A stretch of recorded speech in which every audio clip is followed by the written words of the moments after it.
हज पर जाने वाला कुर्बानी कहाँ करेगा? देखें, हज पर जाने वाले कुर्बानी कहाँ करें, ये अक्सर पूछा जाता है। तो याद रखें, जो हज किरान या हज तमत्तो के लिए जा रहे हैं, यानी आम तौर पर हमारे यहाँ से हज तमत्तो के लिए जाते हैं ना, यानी पहले उम्रा करते हैं, फिर जब अयाम हज आते हैं तो फिर हज का एहराम बांधते हैं और ये हज तमत्तो होता है ना। और हज तमत्तो वाले के लिए कुर्बानी ये ज़रूरी होती है, लेकिन ये हज की कुर्बानी है। अल्लाह पाक ने जो हज की नेमत दी है उसके शुक्राने में ये कुर्बानी होती है। जहाँ तक मामला सालाना कुर्बानी का है, बकरा ईद पर, उसका मामला जुदा है। उसमें तो ये शर्त है कि वो साहिब निसाब हो और दूसरा कि वो मुकीम हो। अब जो अयाम कुर्बानी है 10 जुल्हिज्जा से 12 जुल्हिज्जा तक, इसमें देखा जाए कि वो साहिब निसाब होने के साथ मुकीम है या मुसाफिर। अब हज पे जाने वाले दोनों तरह के अफराद होते हैं। बाज़ सूरतों में वो मुसाफिर बनते हैं, बाज़ मुकीम बनते हैं। मिसाल के तौर पर कोई बंदा है, वो 20 जुल्क़ादा को पाकिस्तान से हज के लिए गया और इब्तदाई अयाम सारे मक्का के हैं, यानी 15 दिन तक वो मक्का में रहा मिना जाने से पहले पहले।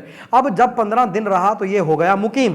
अब ये साहिब निसाब भी है और मुकीम भी, तो अब हज के अलावा सालाना कुर्बानी इस पर लाजिम होगी। अब चाहे वहीं पर कर ले या पाकिस्तान में किसी को वकील बना दे, दोनों सूरतों में बस वक्त एक होना ज़रूरी है।